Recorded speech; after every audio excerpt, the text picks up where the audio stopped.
The Alpha King's Claim Novel Audiobook. Chapter 1 Prologue. Asterisk is less than, Seren is more than. Paintings. I always love them. Whenever there was an art show near Manhattan, I make it a point to go check the artworks and possibly buy one, or two, or three of them.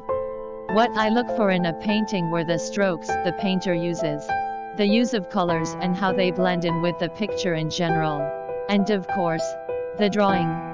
I had always been a sucker for fantasy-inspired paintings, fantastical landscapes, mythical creatures, men and women wearing weird clothing. Oh yes, I collected them all. They had always reached out to a part of my soul that I had been guarding since I lost my parents. They had always called out to a part of me that I wasn't sure what. Maybe my parents as painters could be the reason. They influenced my tastes after all. But deep inside me, I knew there was always something special about these types of paintings I couldn't quite figure out. One rainy day, I ran across an antique shop in downtown Manhattan about to be closed by the bank for bankruptcy. The different antique displays were spread all over the street in the hopes that some passers-by would still buy them. I caught sight of a beautiful painting of a landscape. Breathtaking it was, and purely, for lack of a better word, out of this world. The painting showed a mountain range with its slopes covered in autumn trees. In the center of this mountain range, just nestled on top the hill, was a silver-plated castle. The details were extraordinary, magical even. I couldn't resist its call. So in the end, I bought it. Plus, I didn't want it to be wet with the rain. I wanted to give it a home. The antique shop owner, an old lady probably in her late 60s, was gracious enough to give me a discount considering the painting had smudges on the edges due to its aged state. I was kind enough to refuse it. If she was in bankruptcy, at least my full payment of the painting would help her in some way. "May the magic be with you always," she said with a smile as we parted. I just shrugged my shoulders, never really thinking much about her words. I didn't know then. It had meaning. The first night the painting was with me, I dreamed about magical creatures, behemoths in the sky, beautiful mermaids swimming in the ocean, and fairies hiding in the woods. The dream was lovely. I didn't want it to end. The second night, I dreamed about the castle on the hill. It was beckoning me, wanting me to go there. I woke up in the middle of the night panting, not knowing exactly what got me so worked up. The third night, my dream brought me inside the castle. It was enormous with arched roofs and glass walls. In a blink of an eye, I was sent to a bedchamber. The sheets were covered with an embroidered insignia, a profile of what looked like an animal, a wolf, and around it were curves, lines and symbols I had never come across. It was beautifully colorful. But what really captured my attention was the one lying on it. It was a man, and from what I could gather, the king of the castle, as he had a crown on top his head, screaming almighty powerful. Of course, that wasn't the only thing that made my eyes pop. It was a certain body part of his that stood like a rod, as if saying, "Hito me." It was located down south. Really, really down south. Lower than his waist and just between his thighs. His right hand, oh yes, it was curled into a fist, wrapping securely that body part of his like it was its second skin. The thing that woke me up from that weird dream was when his hand started pumping and he groaned like it was the best fucking masturbation he had. I had to take in deep breaths just to calm myself down. 1, 2, 3, 1, 2, 3. But I knew I was fooling myself. I felt wet, hot and bothered by it, and I stayed like that for the whole day until the fourth night came. The dream didn't start with anything magical or downright erotic really. It was just me inside my bed, lying like a log, unmoving. Yet inside my head, I heard an ethereal voice, a woman's voice, calling out to me to stand up and touch the painting. And like a puppet, I did. The next thing I knew, I woke up inside that castle's majestic bedchamber with the said king on top me. Chapter 2, Meet the King. Is less than, Aero is more than. On his deathbed, my father gave the crown to me. But he let me promise that I'd get a queen in the next 3 days. 3 fucking days. Of course. Considering he was dying and that I desired the throne all my life, I had to agree. But deep inside me, I knew I was lying. Fast forward 10 years later, I still didn't fulfill his wish and not an ounce of guilt crept inside my head. I hated women. All of them in general. And that probably all stemmed because my mother, Olivia, the Queen of Fantion, decided to bed another man. Lots of them. She had an insatiable appetite for all things cock-related. My father's was unfortunately not enough. In the end, driven mad by jealousy and betrayal, he killed my mother. Only a few people knew about it, and the kingdom was fed with false information that she died because of an illness. Lately, my ministers had pressured me into taking a queen, or at least own a harem that would cater to my sexual needs. Those ministers that did that, they were 6 feet under the ground now, and the harem that they started, well, let us just say my army was grateful to me. I don't have any phobia of women really. I simply abhor them, and the entire kingdom knew it. Hence, most, if not all of the staff of the castle, were males. The female staff had to hide whenever I was near, else they'd be beheaded on the spot. But don't get me wrong. As king, I am benevolent. I am fair, and I see to the welfare of my people, be it of the opposite gender or not. I just disliked seeing a woman inside my castle, or even entertain the thought of having a queen. So, with that said, you could say I was pretty surprised when a woman suddenly materialized under me when I was just about to drop myself into the bed. Our eyes met, both wide with surprise and confusion. She had her arms spread on each side, her chest rising and falling double time. Her legs were spread apart. I was in between it, and I couldn't deny the brief press of my sudden erection against that fleshy part down her abdomen. At first, I felt disgusted, but the next second, I felt, no, certainly, it was just a play of my mind. Going back to the matter at hand, my hands remained paralyzed, not knowing exactly what to do. Should I shove her away? Should I bring her up from the bed while fisting that waterfall of brown hair? Or should I behead her as I would usually order my guards to do? Not like that ever happened to date. But a good demonstration to all my subjects would be a delightful idea, to let them know I was truly a man of my word. Neither of my ideas actually happened. For in a span of 2 seconds, my double doors burst open and in came my audacious younger brother, Elijah. He didn't even have the gall to knock on my bedroom door, and that meant he was in trouble over something only I could fix. Oh, what do we have here? I guess the rumors aren't true after all, he said, an amused tone in his voice clear. I groaned. This is not what you think. Glaring at the mysterious, tongue-tied woman, I stood up and pulled myself away from her lightning quick. At the sight of her 2 abominations' breasts, I cringed. She wore a yellow chemise that left little to the imagination. I wasn't surprised. My whore of a mother used to wear a similar one when seducing her men. The said garment was almost see-through. The outline of her nipples was as clear as day. Her legs, widely spread to my horror, showed the smoothness of her inner thighs. Luckily, she wore a covering that hid that despicable part of her as a woman. I hadn't seen such a covering before. What was the name of that thing again? I heard from my soldiers. Underwear. Maybe this was a fashion the women of my kingdom used to blindly put men into submission. Maybe I'll pass on a decree to rid of such horrid thing. When our eyes connected again, she actually had the sense to look surprised and fearful. Not my first time really. All women I come in contact with, be it a princess of some neighboring kingdom or a priestess, would show fear in their eyes. They knew my reputation already.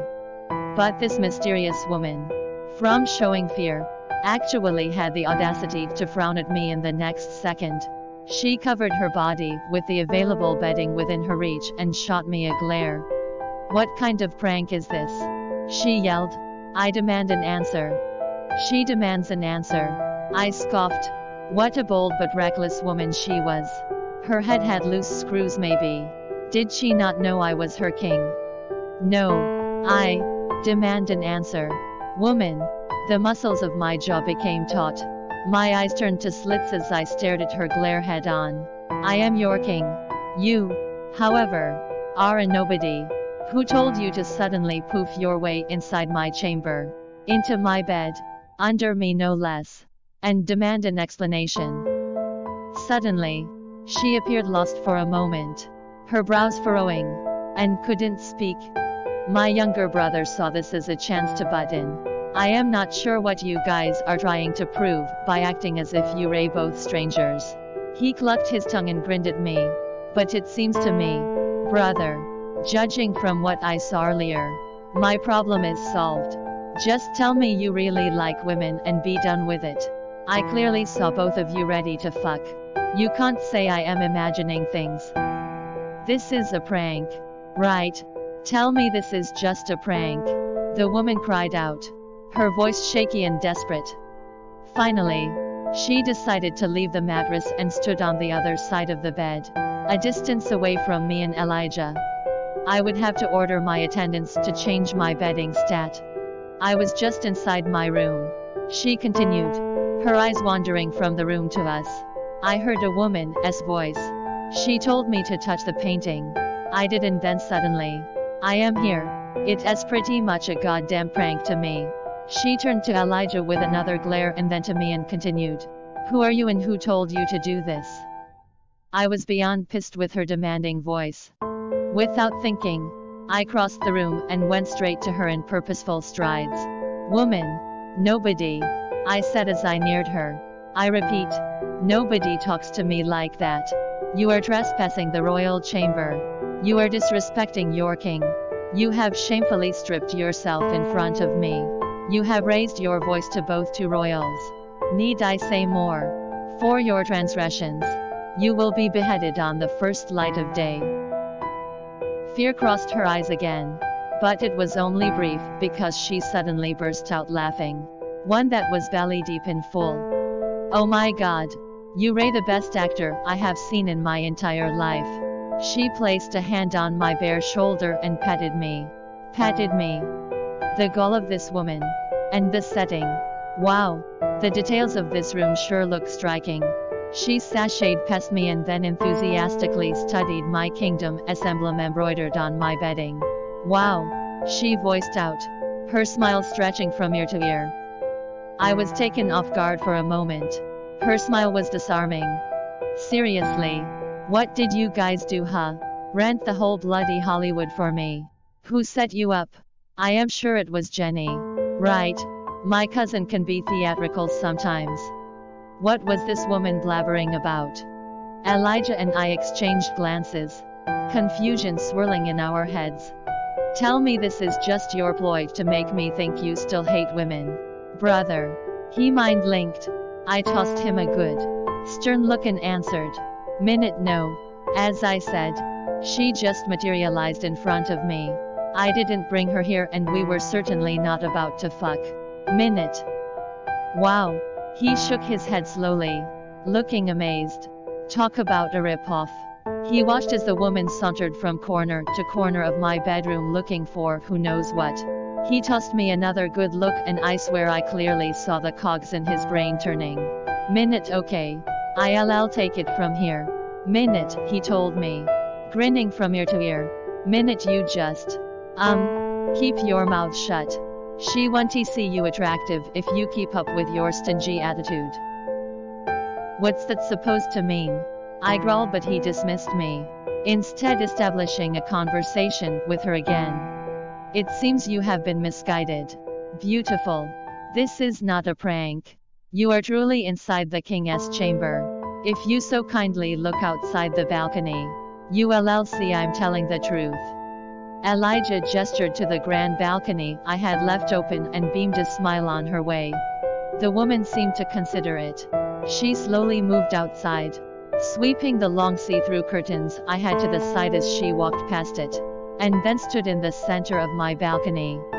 The sight of her back with her straight brown hair had me swallowing a non-existent lump in my throat.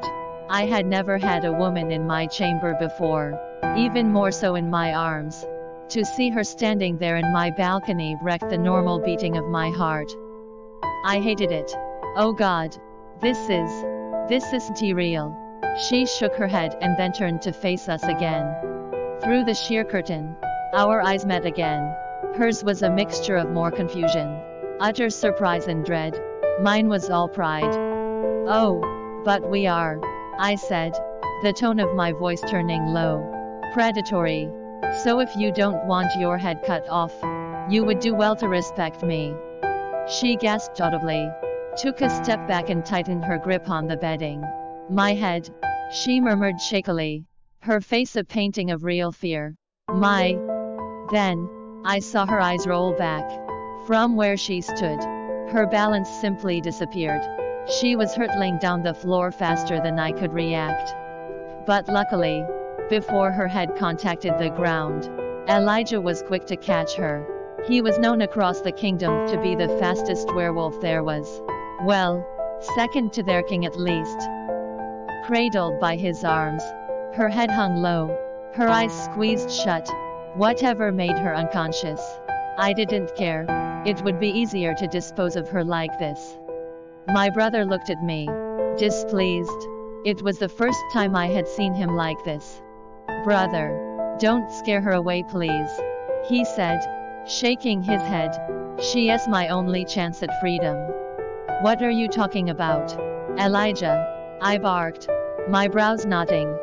He looked surprised for a moment and then an amused smile reshaped the grim line of his mouth. The council didn't tell you. Tell me what? I asked. Nothing escapes my attention unless it was something I purposefully ignored. Elijah tsked and sighed deeply. Father knew you wouldn't take a wife after his death despite your promise. He started. With that sentence alone, I had a feeling I wouldn't like what would come next. So, to solve that problem, he set a limit to your kingship. You'll kiss your crown goodbye if you didn't take a wife 40 days after your 29th birthday. What? I bellowed. The hell didn't I know this? My birthday was 3 days from now. For a normal man blessed with good looks and wealth, 40 days would have been easy to procure a wife. But to me, it was close to impossible. I prefer to go to war with the Fire Realm than woo a woman. Shit. You could only imagine how that sounded to me. My brother went on, his jaw tensing. I am the next in line to the crown. But you know I don't want it. Just thinking about the duties gives me chills. He looked back at the woman and as quick as a blink, his expression lightened. He smiled again. However, it seems the goddess has smiled down on you, brother. The timing is just perfect. Look at her. She is your ticket to your marital problems. She is my ticket to freedom. She is my ticket to a big-ass headache. I quipped. She appears to be clueless about where she is and who we are. My suspicion is, she came from a different realm. She could be anything and I don't want that. I cast a cold look at the woman and snarled. I don't need a wife. I don't need a queen. I've told the council that over and over again. But your kingdom needs an heir, Elijah replied. If you want to give them, who else will? You will, I answered without hesitation. You have a number of women in your lap, Elijah. You probably have a brood as we speak. Let one of your firstborns be my heir. And risk a rebellion. He frowned at me. Aero, you are the rightful ruler. I am just your stepbrother. I am not cut out for this stuff and neither are my sons.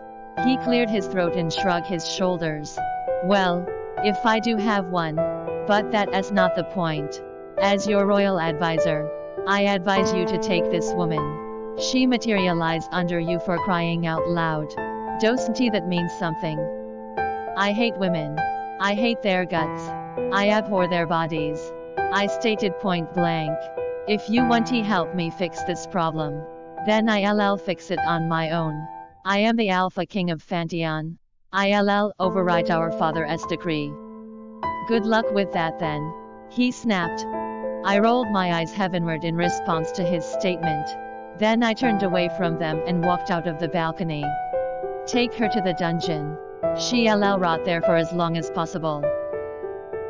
Welcome to download the Bravonovel app. Read the novel The Alpha King's Claim online and get the latest updates.